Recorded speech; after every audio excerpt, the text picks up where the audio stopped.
दोस्तों नमस्कार, मैं एसवी सागर टीपीएन 20 न्यूज से। मथुरा की जिस घटना को गुंडे बदमाशों ने अंजाम दिया वह हैरान कर देने वाली है। और उस घटना में दलित बेटियां जिनकी शादी थी, एक 22 साल एक 19 साल की, जो शादी से पहले मेकअप कराने ब्यूटी पार्लर गई थी, रास्ते में हादसा हो गया दोस्तों। उनकी कार से कुछ दबंगों की मोटरसाइकिल भिड़ंत हो गई, टकरा गई, और जिससे उन्होंने उस पर कीचड़ फेंका, मारपीट की, आप भद्र भाषा का इस्तेमाल करा, जाति सूचक शब्दों का इस्तेमाल करा दोस्तों। उसके बाद घर पहुंचकर उन दबंगों ने, उन बदमाशों ने, उन गुंडों ने वहां पर उत्पाद मचाया बारात में, और जिसके कारण जो बारात थी वो बारात शादी टूट गई दोस्तों। कितनी शर्म की बात है। और मीडिया चीख चीख कर उन जो बदमाशों, तो गुंडों ने वहां पर उत्पाद मचाया। मीडिया कह रही है कि वो समाजवादी के गुंडे थे दोस्तों।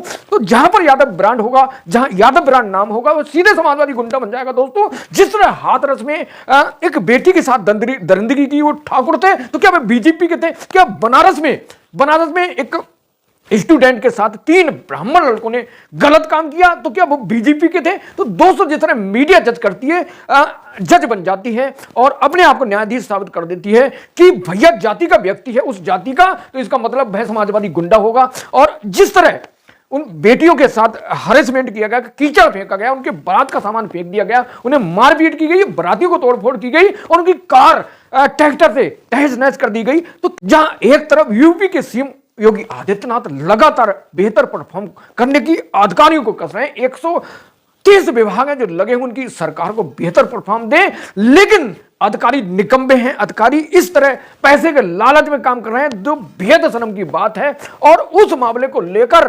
कार्रवाई की गई दोस्तों। 15 लोगों के खिलाफ एफआईआर दर्ज हुई और उन 15 लोगों में मात्र 2 लोगों को पकड़ा। इससे साफ होता है कि पुलिस उदासीन है और पुलिस की नाकामी के कारण इतनी बड़ा हादसा हुआ। अगर पुलिस तुरंत एफआईआर दर्ज कर ली, मामला वायरल नहीं होता, तो इससे पहले इतनी बड़ी घटना नहीं होती। पुलिस बड़ी घटना का अंजाम का इंतजार करती है कि भैया घटना घटे तब चले। तो पुलिस जिस तरह योगी सरकार को बदनाम करने के काम कर रही है, उससे साफ होता है कि सत्ता में योगी के लिए मुसीबत खड़े कर सकते हैं ये अधिकारी, ये प्रशासन। जिस तरह दोस्तों मेरे बच्चों के साथ हर मारपीट की गई है और उसके बाद मुकदमा दर्ज नहीं हो रहा, तो मुझे अपने 10 साल के कैरियर में बहुत ही शर्म महसूस हो रही है कि किस तरह पुलिस पैसे के लालच में एफआईआर दर्ज के लिए तहरीर देने के बाद भी कार्रवाई नहीं करती। फिर मैं वीडियो में बताऊंगा। अभी मथुरा की घटना को जिस तरह 2 बेटियों के साथ, दलित बेटियों के साथ बदतमीजी की गई और पुलिस ने 2 लोगों को पकड़ा। रानी ने आरोप लगाया, रानी नाम की जो बेटी थी जिसकी शादी थी, बारात आई थी, मेकअप करने गई थी ब्यूटी पार्लर, ने आरोप लगाया। लोकेश यादव, रोहितास, श्रीपाल, अन्य लोगों ने उन पर हमला बोला, जाति सूचक शब्द कहे और मेरी अंगूठी लूट ली दोस्तों। और जिस पर दैनिक जागरण की रिपोर्ट बताती है कि दलित लड़कियों पर जानलेवा हमला हुआ। बरबला में सजी हुई दुल्हन को वहां से कार में डालकर उठाकर ले गए, छेड़छाड़ी की गई, कीचड़ फेंका दोस्तों। क्या यही योगी राज है जहां पर मीडिया मुंह फाड़ फाड़ कर चैलेंज करती है कि योगी राज में कुछ नहीं हुआ? अभी महाप्रयागराज को लेकर खबर चल रही दोस्तों कि वहां पर शांतिपूर्वक महाकुंभ हुआ दोस्तों। 3 बार भगदड़ हुई और कम से कम 144 लोग मारे गए। तो शांतिपूर्वक कहां रहा? समाजवादी ने आरोप लगाया लगातार कि व्यवस्था फेल थी और जो वादा किया 100 करोड़ का सीएम योगी आदित्यनाथ वहां पर जो श्रद्धालु आएंगे उसका इंतजाम नहीं किया, इसके कारण हादसा हुआ। लेकिन मीडिया लगातार ये दावा कर रही है कि शांतिपूर्वक महाकुंभ हुआ। तो दोस्तों इस तरह घटना को अंजाम दिया जा रहा है और मीडिया जानबूझकर उन तत्वों को, सच्चाई को छुपाने की काम कर रही है। और हम लगातार योगी की तारीफ करते हैं और जिसके कारण हमारे गरीब, हमारे पीड़ित लोगों का अन्याय होता है। तो सच कहेंगे, चाहे कुछ भी हो, सच की आवाज को उठाएंगे, ये हमारा धर्म है और मीडिया का ये धर्म को निभाना चाहिए।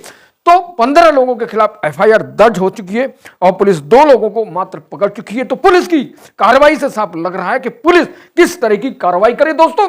चंद्रशेखर नगीना सांसद वहां पहुंचे थे और उनके काफिले पर हमला हुआ, ये मीडिया दावा कर रही है। और जब उनका काफिला चल रहा था तो उनके काफिले पर पत्थरबाजी की गई, लेकिन एसएसपी शैलेश कुमार पांडे का कहना है कि उनके काफिले पर कोई पत्थरबाजी नहीं हुई। उनके पास सुरक्षा टीम है, उनकी सुरक्षा टीम में 25 से 30 वाहन चल रहे थे, उनके द्वारा कोई भी शिकायत नहीं आई है, ना ही जांच करने पर सीसीटीवी में कोई प्रूफ मिला है दोस्तों। और इसी मामले को लेकर योगी के मंत्री असीम अरुण वहां पहुंचे बुधवार को। कराना गांव में जो रिफाइनरी थाना क्षेत्र में लगता है, उन्होंने कहा कि योगी ने मुझे भेजा है और आरोपियों पर गैंगस्टर की कार्रवाई होगी, किसी कीमत पर बख्शे नहीं जाएंगे। तो मथुरा में यादव लोगों ने दलित बेटियों के साथ अत्याचार करा, उनके साथ मारपीट हरेसमेंट किया और मीडिया आरोप लगा रही है कि भाई वो दलित बेटियों के साथ जो मारपीट की, जो घटना को अंजाम दिया, बारात को तहस नहस कर दिया, बारात को पीटा, उसमें समाजवादी के गुंडे थे। ये समाजवादी के लोग क्या यादव सिर्फ अखिलेश यादव को वोट देते हैं दोस्तों, बीजेपी को वोट भी देते हैं। बहुत सारे ऐसे लोग हैं जो बीजेपी को सपोर्ट करते हैं, अच्छी पर्सनालिटी के वजह से, अच्छी बीजेपी के नेताओं को लोकप्रिय समझते इसलिए वोट करते हैं। तो मीडिया को अपने हिसाब से जज नहीं बनना चाहिए। जिस तरह जज बनकर मीडिया के सामने तत्वों को रखा जाता है मीडिया द्वारा, गोदी मीडिया द्वारा, तो उससे साफ है कि वह लगातार मोदी की तारीफ के चक्कर में, मोदी और योगी की तारीफ के चक्कर में वो भूल जाते हैं कि वह देश के नागरिक हैं, भारत के नागरिक हैं, उत्तर प्रदेश के नागरिक हैं और कोई भी सच की आवाज बुलंद कर सकता है, सच कह सकता है। हमारा संविधान हमें यह आज्ञा देता है। तो जब संविधान खत्म हो जाएगा तब जातिवाद करना, जब समाजवादी गुंडों का नाम लेना, तो जिस तरह मैंने पूर्व में बताया कि हाथरस में दलित बेटी के साथ कांड हुआ, उसमें ठाकुर बिरादरी के लोग थे। तो ठाकुर बिरादरी क्या बीजेपी के होते हैं? क्या यादव बिरादरी के लोग क्या समाजवादी के होते हैं? कि क्या दोस्तों, जो बनारस की हिंदू यूनिवर्सिटी है, वहाँ पर जो कॉलेज है, उस पर एक जो छात्रा थी, उसके जो ब्राह्मण बच्चे थे, उन्हें गलत काम किया था। तो उनको अगर मीडिया डिसाइड कर दी तो वो भाजपा के साबित होते। तो इस तरह मीडिया को अपनी इमेज का ख्याल रखना चाहिए, सच को सच कहना चाहिए और सच ही जनता की आवाज़ है। सच्ची अगर आवाज़ उठाएंगे तो जनता को न्याय मिलेगा। तो दोस्तों, जिस तरह मीडिया उछालने की कोशिश कर रही है, मीडिया लगातार सरकार की वाहवाही के चक्कर में यादव लोगों को समाज गुंडा बताती है, तो क्या ये सही है, क्या गलत है? कमेंट करके बताएं। और मथुरा की बेटियों के साथ जो हरेसमेंट किया, सरकार ने मात्र 1 लाख रुपए दिया और चंद्रशेखर का कहना है कि कम से कम 25 लाख रुपए देना चाहिए। 1 लाख रुपए देकर उनके साथ मजाक किया है।